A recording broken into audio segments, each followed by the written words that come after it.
yakni pernikahan. Inilah jalan yang disyariatkan Allah bagi para hambanya untuk menyalurkan naluri seksual dan memelihara keturunannya. Jadi dua kebutuhan dasar manusia, dia akan melampiaskan biologisnya karena secara alami laki-laki dan perempuan butuh untuk saling menatap, butuh untuk ngobrol, butuh untuk ciuman, butuh untuk sentuhan, butuh untuk meletakkan kemaluan di kemaluan. Itu fitrah. Dari awal akad nikah sampai kita meninggal, bahkan kalau punya keturunan, itu terus-menerus jadi amal jariah, ibadah terus tuh. Seorang suami selama berstatus suami dan dia menjalankan kewajibannya memberikan nafkah, menyiapkan tempat tinggal, selama istrinya tinggal di tempat itu walaupun kontrak, setiap hari pahalanya terus, makanan, minuman yang dimakan terus, panduan dinasehatin. Istri juga begitu, mengelola makanan, mengelola minuman, mencuci baju, membersihkan rumah, ini pahala terus nih. Anak lahir, perempuan yang hamil, kemudian dia seperti pahala jihad kalau hamil, melahirkan anak, diurus anaknya, disusuin, dididik, ini jadi amal jariah nih. Akan ada hukum timbal balik karena dia melahirkan anak itu, maka ada bakti dari anak-anak itu kan, terus berjalan nih. Jadi kata ulama, rumah tangga memang itu luar biasa, sumber pahala yang sangat besar. Assalamualaikum warahmatullahi wabarakatuh.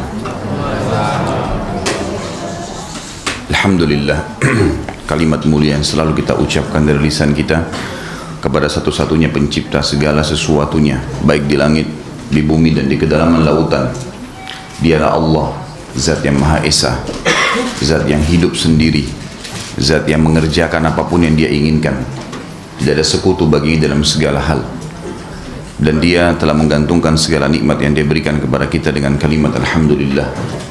Alhamdulillah, mata kita masih bisa menangkap cahaya sehingga melihat, telinga kita masih menangkap suara sehingga mendengar, darah kita masih mengalir di urat-uratnya, otot kita masih melekat pada tulangnya dan tulang masih dikuatkan dengan sumsumnya, serta energi yang tidak terhingga di dalam tubuh kita sehingga kita bisa beraktivitas. Alhamdulillah, air tidak pernah habis walaupun musim kemarau. Mandi, minum, mencuci pakaian, piring yang sudah kita gunakan, juga oksigen yang tidak ada batasnya, hewan-hewan yang ditunggangi, yang dimakan dagingnya, tidak pernah habis populasinya. Dan terlalu banyak nikmat Allah kalau kita ingin merincikannya, sebagaimana Allah berfirman, wa in ta'uddu ni'matallahi la tuhsuha. Kalau kalian ingin menghitung-hitung nikmat Allah, maka kalian tidak akan mampu menghitungnya. Juga kita panjatkan salawat dan taslim kepada Nabi Muhammad SAW, satu-satunya guru, kiai, suri, tauladan setiap orang yang beriman. Siapapun yang mengikutinya pasti akan selamat, hidupnya akan tentram, punya panduan hidup, tahu mana halal dan mana haram, dan pada saat meninggal dia akan masuk ke dalam surga. Dan siapapun yang durhaka terhadap risalahnya, pasti hidupnya akan susah, tidak punya panduan hidup, dan juga pada saat meninggal akan masuk ke dalam api neraka. Allah dan malaikatnya memberikan salam hormat kepada beliau, maka kita juga sebagai orang-orang yang ingin selamat, yang juga mengidolakan Nabi SAW, selalu membacakan kalimat hormat ini. Dan kalau kita gabungkan kedua kalimat, kita akan mengatakan Alhamdulillah, wassalatu wassalamu ala rasulillah. Teman-teman sekalian, Bapak Ibu, ikhwah akhwat rahimani rahimakumullah, ini pertemuan perdana dalam membahas kitab Mahkota Pengantin. Dan kitab Mahkota Pengantin ini sebenarnya buku yang sangat laris di daerah Timur Tengah, wilayah Timur Tengah, dan selalu jadikan hadiah untuk orang-orang yang baru atau akan melangkah ke rumah tangga. Bahkan tidak jarang juga digunakan untuk orang tua yang ingin mengajarkan kepada anaknya masalah rumah tangga. Karena banyak orang tua yang keliru, dan itu standar hampir di semua lingkungan umat Islam. Mereka ingin anak-anaknya faham masalah rumah tangga dalam hitungan setengah jam atau 1 jam sebelum akad nikah, sehingga diberikanlah kursus cepat bagaimana bisa setengah jam dan 1 jam memberikan bekal kepada anak-anak kita untuk kehidupan dia yang 50-60 tahun ke depan. Itu nggak mungkin. Maka buku yang seperti ini sangat membantu sekali, memberikan kepada anak-anak kita remaja membacanya. Tentu buku ini cocok untuk semua kalangan, baik orang yang masih belum menikah atau orang yang sudah menjalankan rumah tangganya. Karena memang rumah tangga ini, teman-teman sekalian, adalah asas daripada masyarakat. Jadi kalau masyarakat itu kita mau tahu dia berhasil atau tidak, masyarakat yang baik, berakhlak, bermoral, ya, punya prestasi-prestasi baik dunia maupun akhirat, baik dari pendidikan, ekonomi, politik, itu karena beranjak daripada rumah tangga yang sehat. Kalau rumah tangganya sehat, dalam lingkungan itu akan mencetak kader-kader masyarakat yang baik.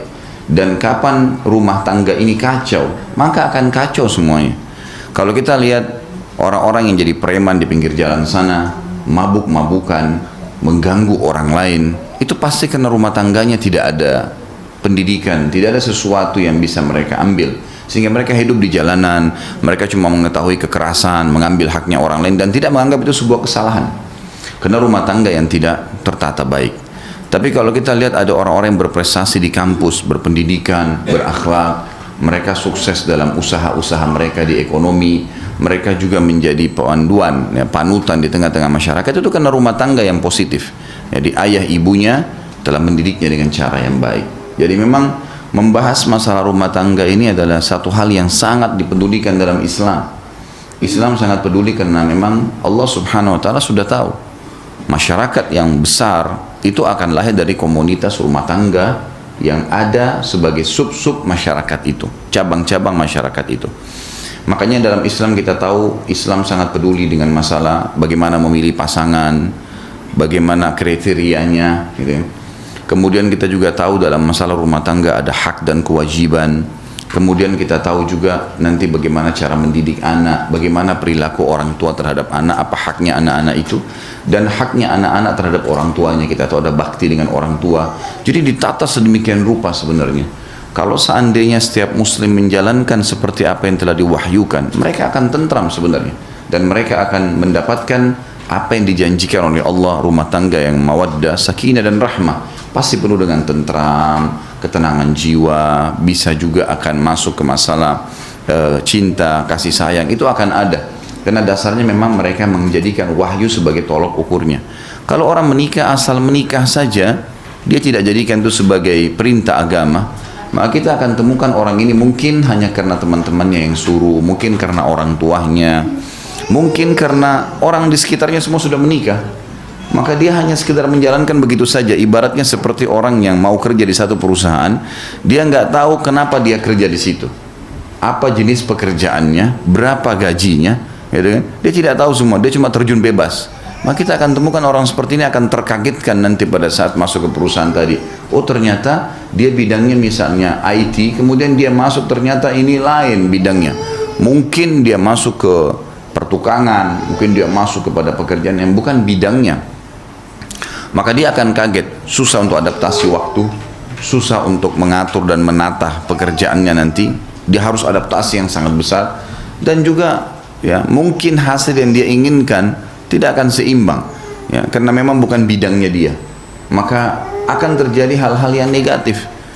Orang yang seperti ini tidak akan kelihatan hidupnya stabil, ya.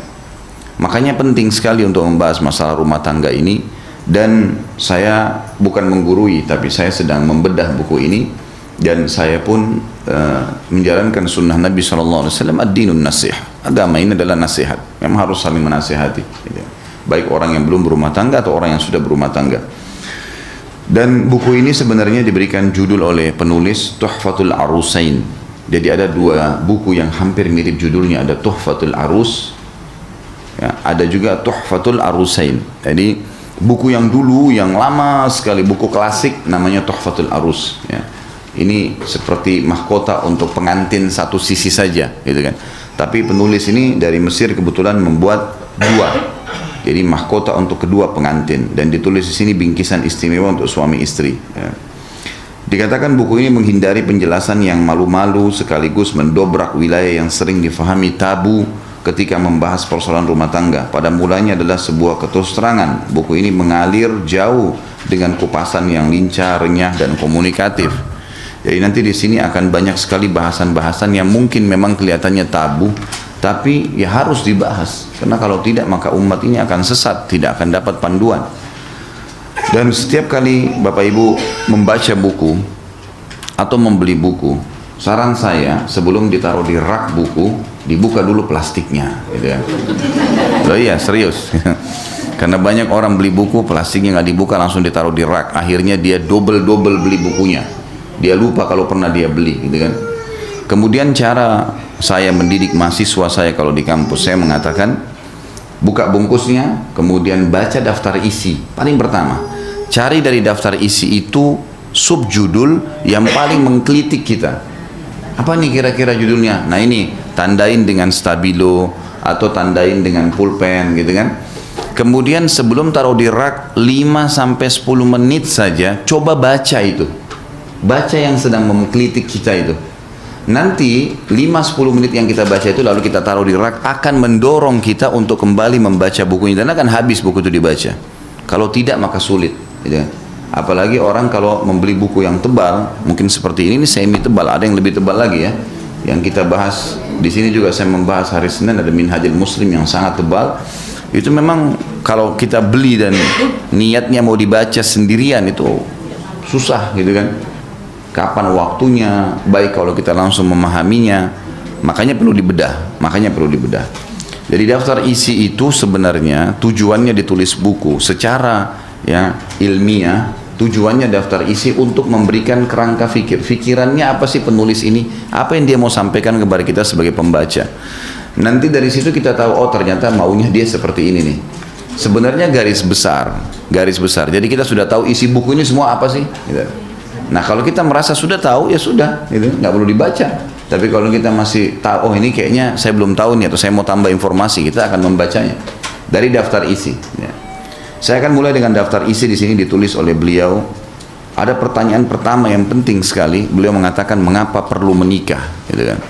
Ini ada bahasan sendiri dari halaman 6 sampai halaman 11 nantinya.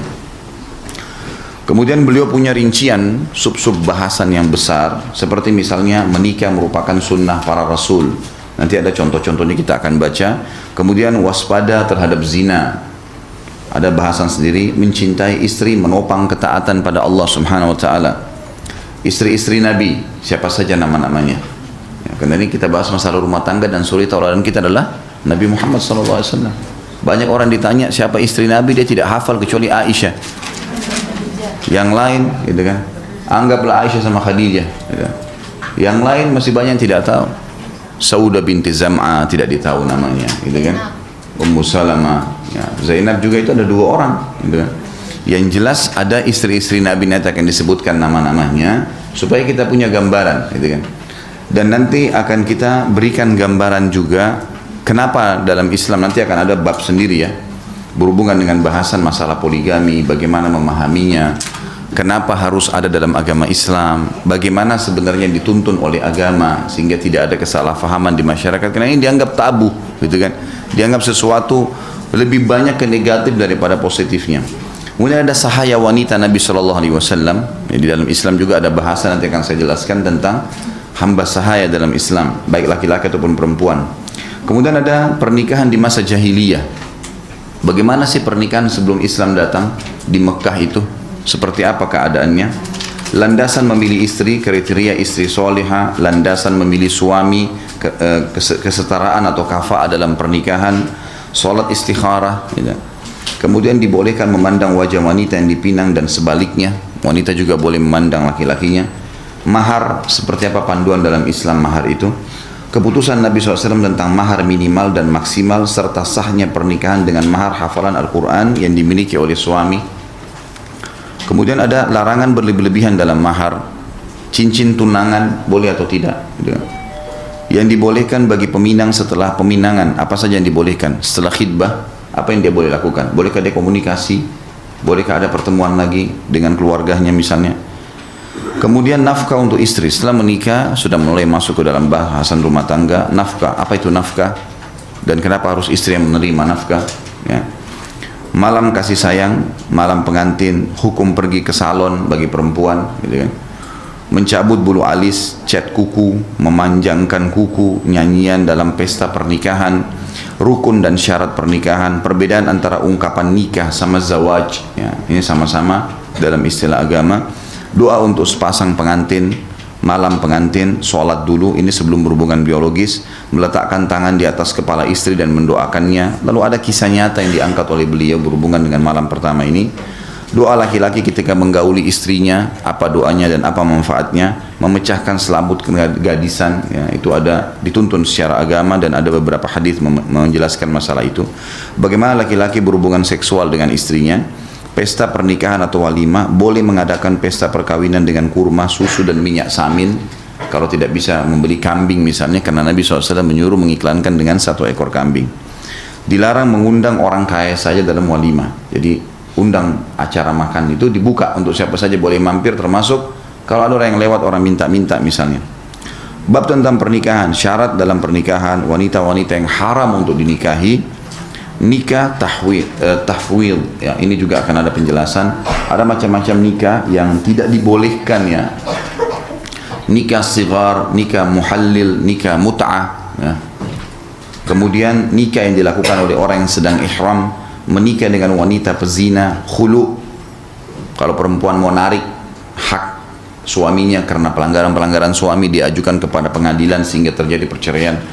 Nikah misyar, kemudian nikah urf. Ini semua jenis-jenis yang akan kita jelaskan nanti.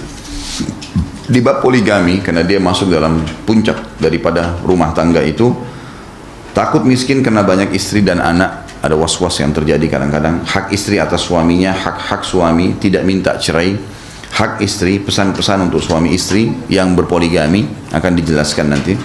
Kemudian etika berumah tangga, pergaulan yang baik, etika suami, etika istri di rumah, diharamkan menyebarkan rahasia persetubuhan, tidak menyambut suami setelah kepulangannya dari pekerjaan dengan masuk ke kamar mandi. Jadi ini ijtihad penulis, ya, berusaha untuk menjelaskan secara rinci.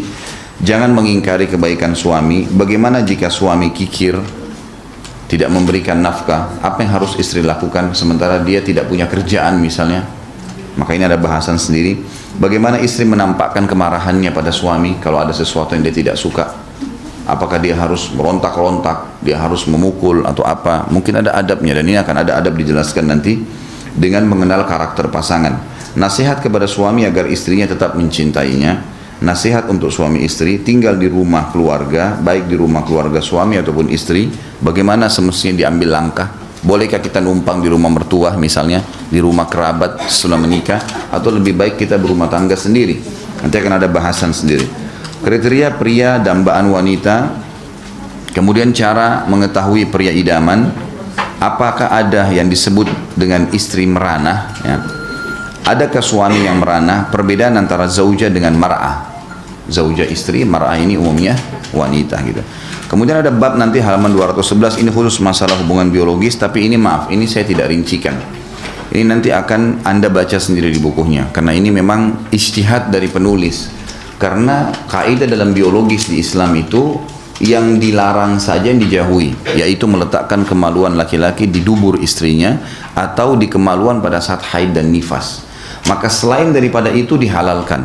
Oleh karena itu penulis di halaman 211 sampai di halaman 260 kurang lebih, ya, 267 itu semuanya ada gambaran-gambaran ijtihad beliau, masalah hubungan biologis, apa saja yang dibolehkan dalam agama Islam. Kemudian pengalaman-pengalaman beliau yang diambil dari buku-buku klasik dan buku-buku modern yang kemudian dia menjelaskan bagaimana melakukan biologis itu.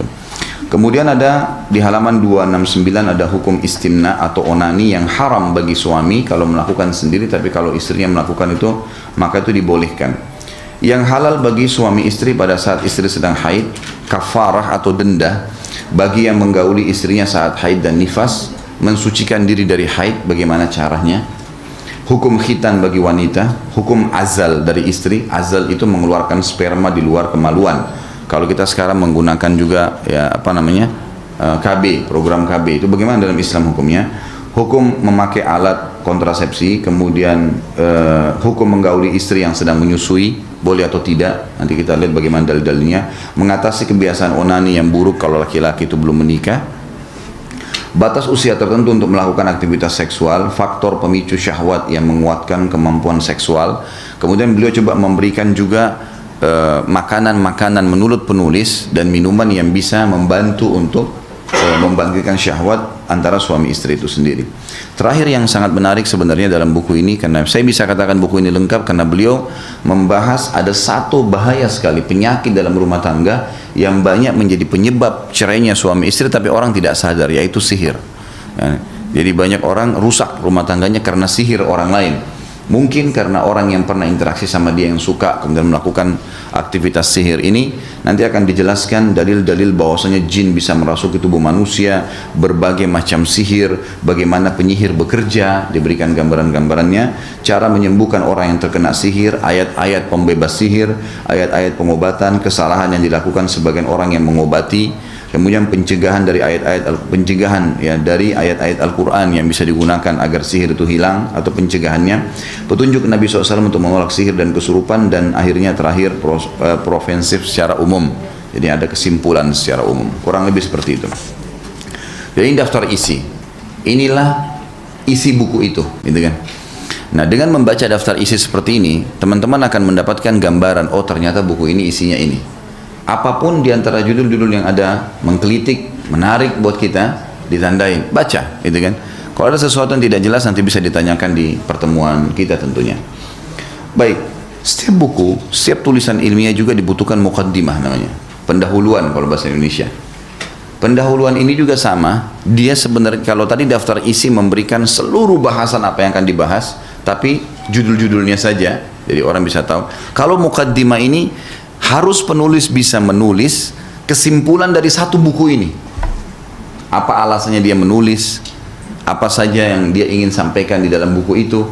Jadi kalau ada di antara teman-teman yang mau menulis buku, maka dalam pendahuluan di awal pembukaan buku itu harus dia faham, gitu kan? Bagaimana orang kalau baca mukaddimahnya sudah faham isi bukunya, gitu. Seperti itu maksudnya. Dan biasanya secara ilmiah kalau orang menulis 10 lembar kertas, gitu kan? Biasanya 10 sampai 20 lembar kertas itu minimal mukaddimahnya 1 lembar, minimal. Per 20, per 10, per 20 itu 1 lembar. Jadi kalau dia tulis sampai 100 lembar, idealnya sebenarnya memang 10 lembar tuh. Idealnya 5 sampai 10 lembar itu harus mukaddimah, karena ini menjelaskan apa sebenarnya yang sedang dia bahas. Kita pun kalau malas membaca buku dulu, lagi waktunya sempit, maka kita bisa membaca mukaddimah, baca pendahuluannya. Itu sudah memberikan wacana kepada kita apa yang sedang dibahas oleh penulis tentunya. Tentu lembaran pertama di halaman 1, kalau teman-teman pegang bukunya, di halaman 1 ini sebenarnya masih tahmid dan salawat yang disampaikan oleh beliau. Saya akan mulai masuk menjelaskan dulu, atau kita akan baca apa sih yang ingin disampaikan oleh penulis ini dalam bukunya, gitu. Kita mulai di halaman 2, di paragraf yang kedua, ya. Mulai di situ, di hadapan Anda, akhi fillah. Sudah lihat yang pegang buku? Di hadapan Anda, akhi fillah, sebuah buku yang berisi kata-kata ringkas untuk menjelaskan jalan yang disyariatkan Allah Subhanahu wa taala untuk memelihara nasab, jalur keturunan. Dari kita ini Allah SWT ciptakan laki-laki dan perempuan, memang Allah sudah atur untuk saling menyatu, untuk berkembang biaknya manusia. Nggak ada cara lain. Cara seperti itulah yang ada, yang umumnya. Nasab itu adalah jalur keturunan, akan terjaga dengan cara ini. Dan memakmurkan bumi. Dan akhirnya nanti lahir kader-kader manusia yang baik, dan akhirnya memakmurkan bumi ini, menjalankan seperti apa yang Tuhan kita mau, yakni pernikahan. Inilah jalan yang disyariatkan Allah bagi para hambanya untuk menyalurkan naluri seksual dan memelihara keturunannya. Jadi 2 kebutuhan dasar manusia, dia akan melampiaskan biologisnya, karena secara alami laki-laki dan perempuan butuh untuk saling menatap, butuh untuk ngobrol, butuh untuk ciuman, butuh untuk sentuhan, butuh untuk meletakkan kemaluan di kemaluan. Itu fitrah. Dan Allah mengatakan dalam Al-Quran masalah itu. A'udzubillahi minasyaitonirrajim, dalam surah An-Nisa, Zuina linnasi hubbus syahawati minan nisa. Telah dihiasi dalam diri manusia itu hubbus syahawat. Hub itu rasa suka, syahwat itu diikuti dengan hawa nafsu. Jadi memang kita butuh untuk interaksi dengan lawan jenis. Selama orang itu normal, maka akan butuh. Allah telah membebankan itu pada kita dan mengajarkan caranya. Cara yang salah zina, cara yang benar menikah. Perbedaan antara zina sama nikah adalah 5 menit saja, kalimat akad, gitu. Karena orang kalau zina, dia lampiaskan biologisnya, tapi subhanallah, zina haram. Semua yang haram itu pasti akan dimulai dengan ketakutan, kekhawatiran, dan diakhiri dengan penyesalan. Semua begitu. Ketakutan, dia masuk ke hotel pun dia ketakutan dan diketahuan orang, dia kalau jalan ketakutan, tidak ada ketenangan. Secara medis pun ini seksual yang tidak sehat, gitu kan. Kalau dia menikah, kalau misalnya pasangannya hamil karena zina, maka dua-duanya akan malu, keluarganya malu, namanya rusak di masyarakat, orang tahu ini pezina. Dan ya, anak yang lahir nggak jelas statusnya, karena anak zina tidak boleh dinisbatkan kepada pemilik sperma, nggak ada penisbatan nama, walaupun dia pemilik sperma. Jadi kalau misalnya ada seorang wanita hamil, dihamili oleh seorang laki-laki, lalu mereka menikah, tapi hamil di luar nikah, maka anak itu nggak boleh dinisbatkan kepada pemilik sperma. Itu hukum syar'i, semua mazhab sepakat masalah ini, karena ada zina. Dan tidak ada hukum waris di antara mereka. Tidak ada hukum waris. Kalau dia anak perempuan nggak boleh jadi walinya kalau menikah.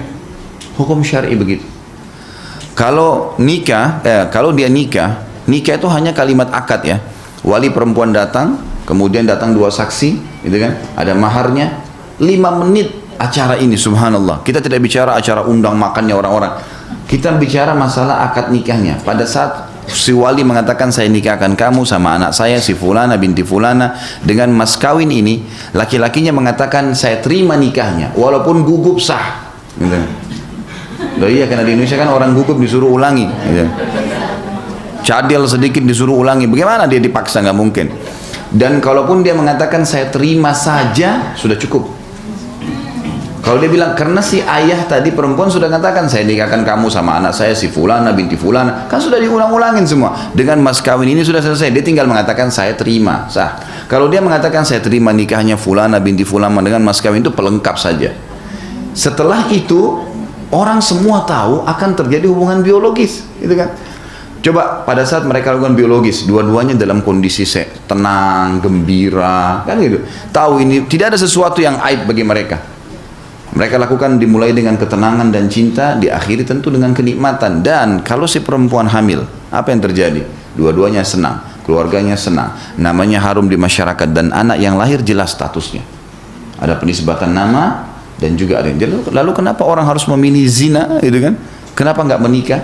Tentu ada beberapa faktor-faktor yang membuat orang jauh dari masalah pernikahan. Saya di buku ini saya tidak lihat ada bahasan, tapi saya sebutkan secara global. Seperti misalnya karena kejahilan, tidak faham kalau pernikahan adalah perintah agama, dan pernikahan itu Bapak Ibu sekalian adalah ibadah yang paling besar pahalanya.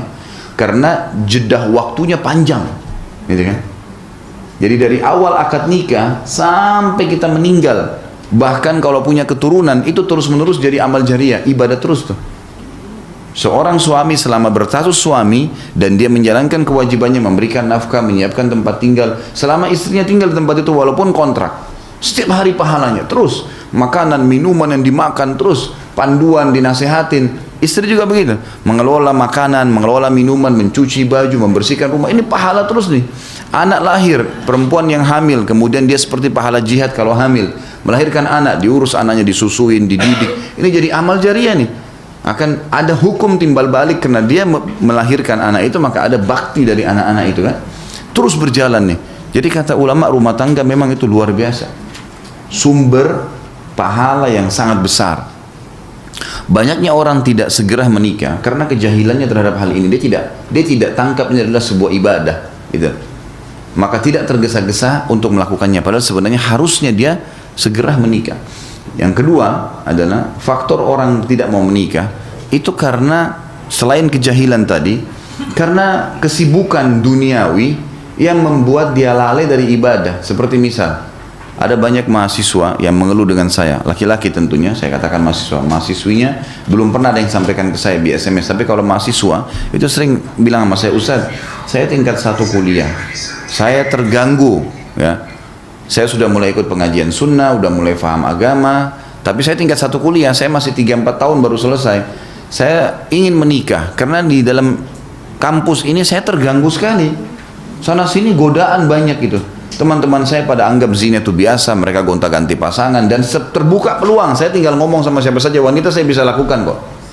Sekarang saya ingin menikah, saya sampaikan pada orang tua saya dengan sangat tegas melarang dan mengatakan kau tidak boleh nikah kecuali sudah sarjana. Ini orang tua yang egois nih, gitu kan? Bagaimana caranya? Dia sih ada pelampiasannya, ada pasangannya, anaknya gimana? Nggak boleh, kan itu? Oh iya benar.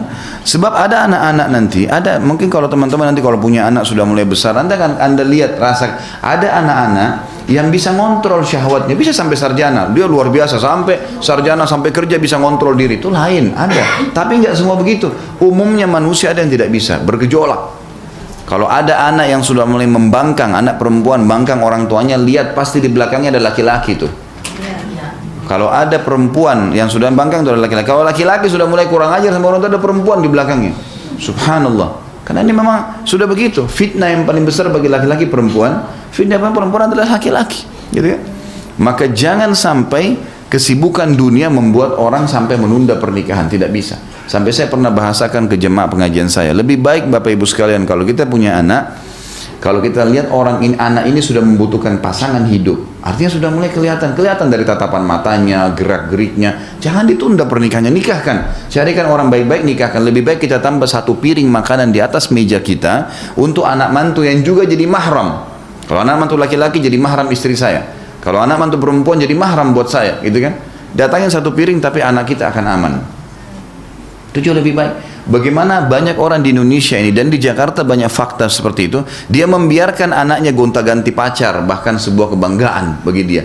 Baiklah nak, mana pacarmu si fulan? Oh sudah putus. Baik, mana yang lain? Cari yang lain. Disuruh cari, datang ke rumah, diizinkan malam minggu keluar bersama-sama. Kira-kira kalau keluar bersama-sama ke tempat gelap, ke tempat dingin, di bioskop, nggak terjadi perzinahan? Gimana cara orang tuanya nggak tanggung jawab nih? Dia lebih ridho anaknya melakukan perbuatan tersebut daripada dinikahkan. Subhanallah. Nah ini karena masalah faktor duniawi nih. Kadang-kadang sudah sarjana, cari kerja dulu nak, begini dulu nak, dan seterusnya. Maka ini biasanya penyebab daripada tertundanya pernikahan. Padahal pernikahan adalah sunnah Nabi SAW. Nanti kan kita lihat banyak contoh bagaimana para sahabat tidak ada urusannya dengan ijazah nih.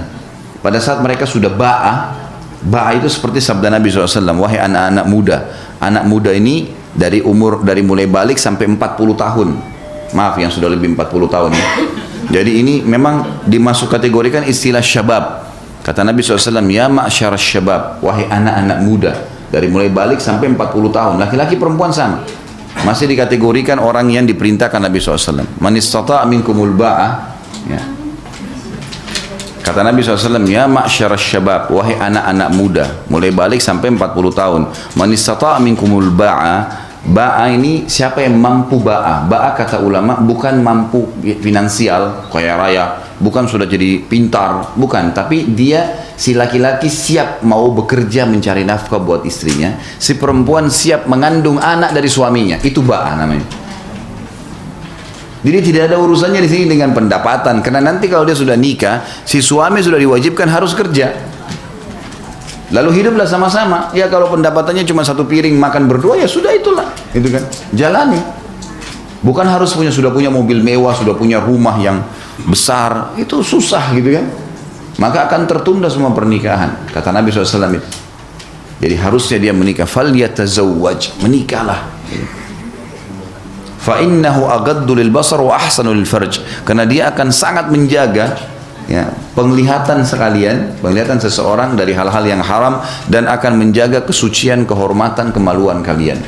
Wa man lam yastati', kalau ada orang yang sudah syahwatnya ada tapi dia belum mampu, dia masih belum punya ba'ah, artinya dia merasa masih butuh ilmu untuk belajar gitu kan. Tapi ini juga tidak boleh lama. Kata Nabi SAW, fa'alaihi bis-saum, dia harus puasa. Fa'innahu lahu wija, karena dia akan menjadi penolong baginya untuk sementara meredam syahwatnya.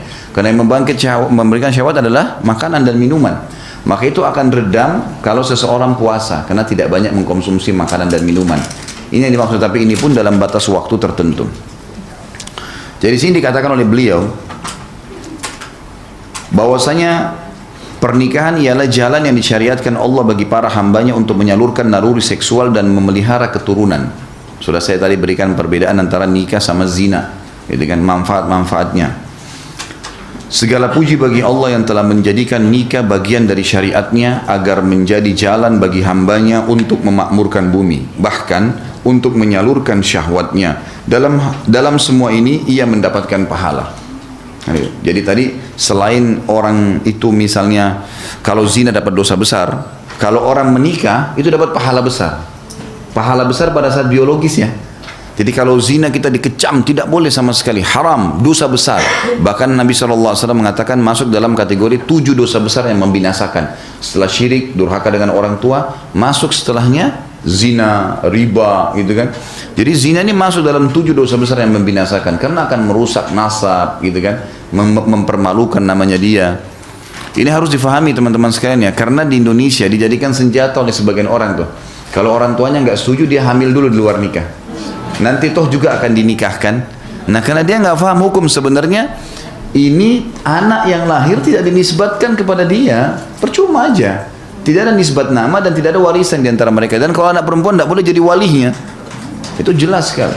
Walaupun anak itu tetap berlaku hukum padanya, berbakti pada ibunya, gitu kan. Kalau ayah ini dianggap orang yang memang berlaku sebagai suami ibunya, mahramnya juga, tapi bukan ayah dia. Ini pentingnya. Harus diketahui itu. Kalau ada yang mengatakan, lalu bagaimana sudah terlanjur berjalan Ustaz? Memang dalam hukum Allah harus ditetapkan Bapak Ibu sekalian. Kalau kita sekali loloskan nih, buka, oh nggak apa-apa deh orang hamil di luar nikah, nanti nikah sama pasangannya, boleh-boleh saja. Semua orang akan lakukan itu, gitu kan? Nah ini haram, nggak boleh, harus ditinggalkan. Jadi 1-2 orang dihukum, yang lainnya akan berhenti melakukan kesalahan itu. Kata Nabi SAW dalam hadis yang sahih, gitu kan? Fi bidi ahadikum sadaqah, di kemaluan kalian ada pahala yang besar. Para sahabat penasaran mengatakan, ayati ahaduna ahlahu walahu fihi ajr ya Rasulullah. Kalau kami menggauli istri kami mendapatkan kenikmatan, wahai Rasulnya Allah, kami dapat pahala, sudah dapat kenikmatan, dapat pahala lagi. Kata Nabi SAW, ara'aitum law wada'tumuhu fil haram alakumul wizr. Tidakkah kalian lihat kalau kalian letakkan kemaluan kalian pada yang haram, kalian dapat dosa? Maka kata sahabat, bala ya Rasulullah. Iya ya Rasulullah, kami dosa besar, zina. Kata Nabi SAW, wa kadzalika fil halal. Begitu juga kalau dia letakkan kemaluannya pada yang halal. Sampai Abdullah bin Umar radhiyallahu anhuma itu kalau beliau habis buka puasa, beliau makan kurma sama air, kemudian beliau sholat maghrib, pulang berhubungan biologis sama istrinya. Karena beliau mengetahui itu perintah agama dan bisa meredam masalah dia di luar rumah, gitu kan. Ini akan lebih jauh kita jelaskan nanti. Tentu yang sudah menikah silakan praktekin ya.